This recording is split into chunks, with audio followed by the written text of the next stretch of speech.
Hello there, I'm Grimith, and welcome to a new Let's Get On With It adventure. This series is part of the Warding to Warders opportunity I offered several years ago, and has been brought to you by Dan Gwynn. Originally, it had been a remake of Sid Meier's Pirates, then a portable version of this game available in a forum somewhere. But a few years back, Night Dive released an enhanced edition of a game created by Looking Glass Technologies and published by Origin, System Shock. That's right, mid-90s right here. User interface. Really, the entire game hasn't aged well. The enhanced edition ameliorates some problems, but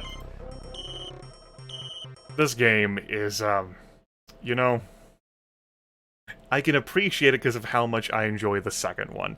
There are several playthroughs of System Shock 2 on this channel. I can link those in a video description, from an impossible roleplay version where I had viewers vote on my OS station upgrades to different sorts of challenge or quirky builds to a co-op run.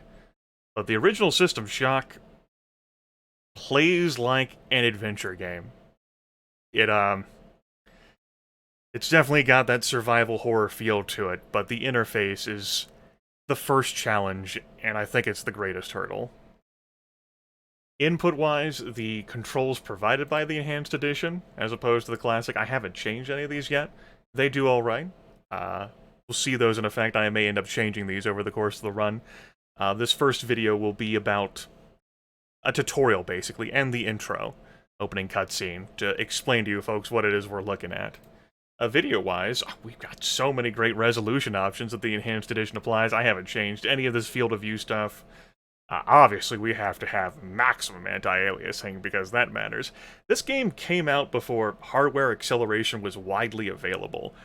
So the imagery, the graphics in the game were all software rendered, using, like, hot tips and tricks. I'm not that knowledgeable about these things to adequately describe them for you. But, game certainly did look pretty when I played it, and I was taking breaks from, Warcraft 2 and Daggerfall, which did come out later, but I was playing all sorts of things whenever we got our first computer. Audio-wise, I think I've balanced this out alright. There's quite a number of audio logs in the game. The music and sound can be grating at times, and will end up distracting me at some point, so we'll see how I adjust this, and game, we'll just leave as it is. One technical note, this is actually the Discord version, the System Shock Enhanced Edition. I'd recommend you purchase the GOG one, because it comes with all the gadgets and hee-haws and books and super cool, cheat guides. I don't have access to any of those. But I had access to this game for free through Discord. Installed it, runs just perfectly, and able to record it just perfectly, and I can't say that about every game I've ever tried to record. It's a big selling point. One other thing is that we'll be running the Mac faces, which come default in this game. Here's an option here to turn the DOS faces on. This hand-painted Mac faces look really good. Much less pixelated than what the DOS faces do. So, if you're looking at the art for the game and notice that difference, this is not a blind playthrough, but it may as well be blind. It's been a long time since I've tackled or seen someone tackle System Shock. There are puzzles in this game. Yeah, puzzles. There's cyberspace in this game, and we're not talking about arcadey Shadowrun for the Sega Genesis cyberspace. Oh no, it's gonna be flight sim nauseating cyberspace. We got 4 difficulty sliders. We're gonna keep things normal, including puzzles, which... joy. Yet another reason why I looked at this game as a kid and thought it was just an aggravating adventure game. Fighting the user interface. Normal for cyberspace, and then normal for mission. Note that there's a time limit imposed on this game, on this highest difficulty setting.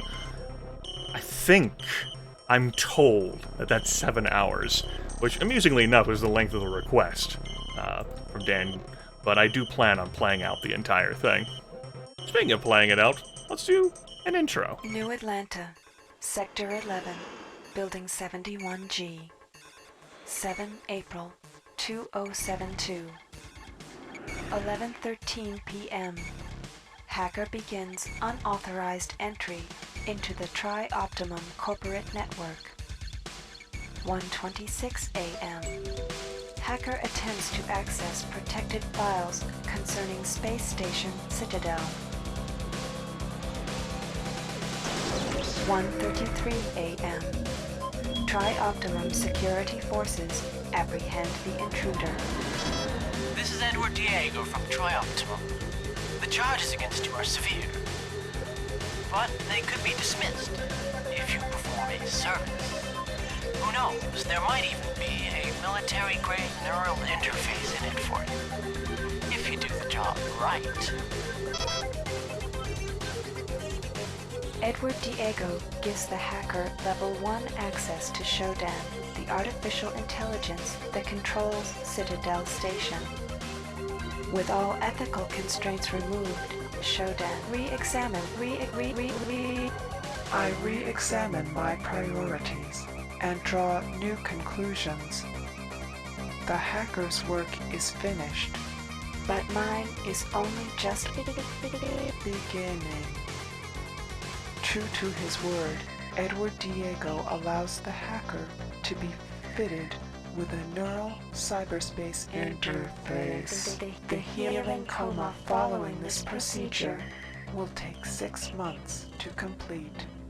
Edward Diego is deleting all files concerning these events.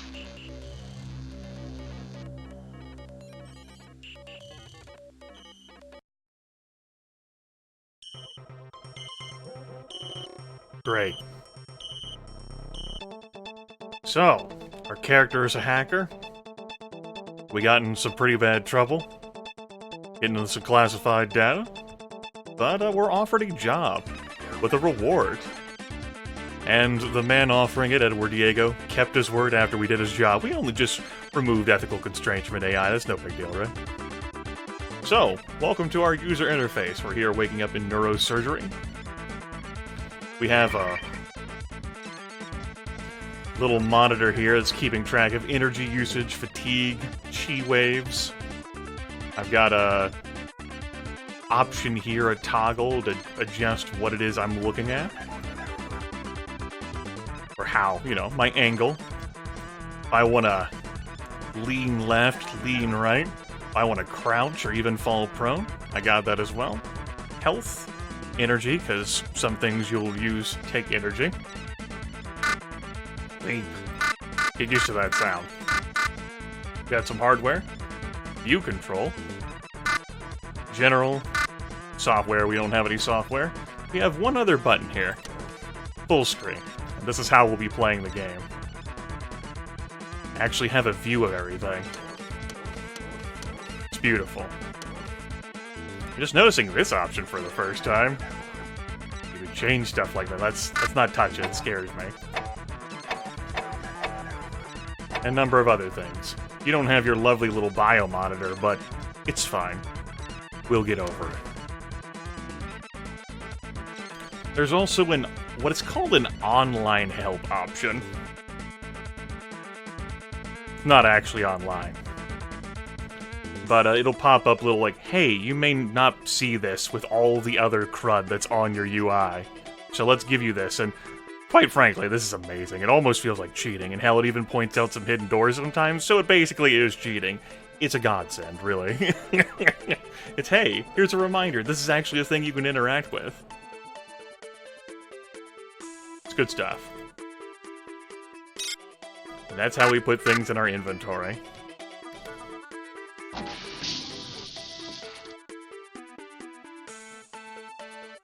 Got ourselves a pipe. We're armed now.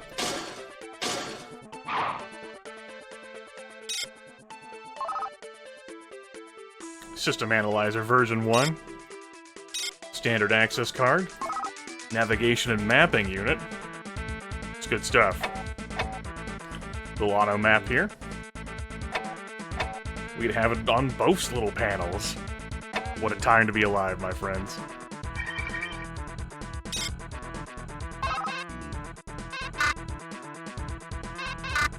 We got some mail.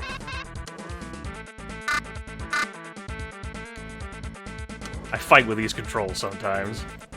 And a level 1 log from us. Looks like Diego's happy with my work. They're firing up the sleep machine for me now. Gotta admit, when the goons from Tri-Op caught me, I thought for sure they'd take me offline. Instead, Diego just asks for a favor. Hack him into Shodan, and all is forgiven. Plus, 6 months in a healing coma earns me a Cyberjack interface even Tri-Op's execs couldn't swing. I'll be king of the net. Even so, I have just handed the most powerful AI in the system to a fumbling Corp VP, and there's no telling what'll happen.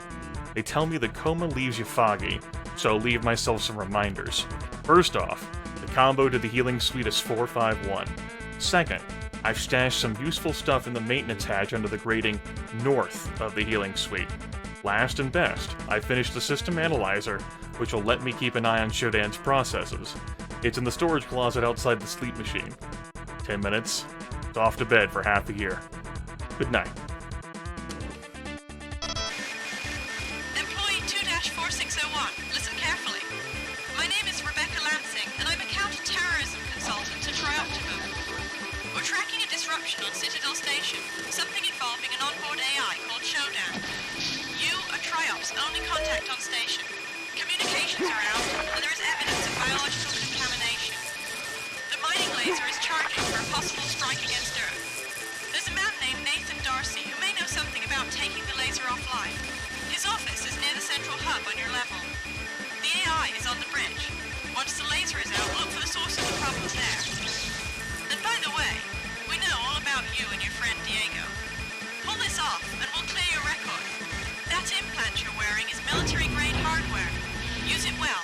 Lansing out. There we go. Thought I'd let you folks enjoy some combat action with these servo bots. There's junk in this game. You can throw the items. Some things are more valuable than others, but you can always look at a little display. Stamina stimulant, for example. If you run too much, your fatigue caps out and you can't do it anymore. So that gives you a fatigue elimination. Combat booster here for upper body strength. Medi for rapid healing. The beverage container is useless. We got a battery pack, which we can use to gain energy. Good stuff, right? A surgery machine fully heals us, and we have a camera here that's tattling.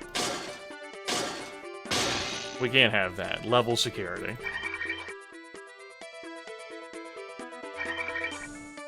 So I hope you were paying attention to that log. Well, I was busy having fun.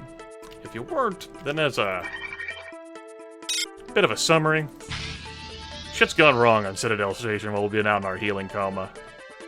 It's looking grim. We're basically the only real hope for salvation that anyone has. I'm also pretty sure that's Edward Diego himself on these monitors. Right. Don't be the bait. Welcome back to Citadel Station. We hope your somnolent healing stage went well. Today is the 6th day of November, year 2072. You are currently in the healing suites located on the first level. Level 2 contains the research laboratories. 3 houses the Department of Maintenance, and the storage cells are on level 4. The flight deck is on level 5. Level 6 holds crew facilities and executive suites, and level 7 is systems engineering. Level 8 houses the Department of Security. The bridge is located on level 9, and energy systems on level R. All levels can be accessed by the elevator in Alpha Quadrant. We hope you have a pleasant stay on Citadel Station. Why, thanks, Shodan. Got ourselves a dart gun here. We'll find more darts for this as we go. We have one other thing to listen to. Shodan security is closing down on us. The elevators are frozen. Myra keeps saying that it's the cameras and the medical CPU core, that Shodan's using these to hold onto the level. That's all fine, but I don't really see how it helps. The thing is everywhere. Alright, that's your little overview of how this game's user interface and how combat's gonna go. Obviously, we'll be facing tougher opposition. Just right on the other side of this door. This game has a tendency to never really leave y'all alone. Enemies, not all of them, but some of them come back and say hi, and give you warm embraces. Hope to see you come along for the ride. Feel free to comment. Try not to spoil things for folks who are new to the game. You know, hey, don't you want to see me stumble and fail because I didn't remember things, and oh, I'm dead, oopsie doodle. Take care, everyone.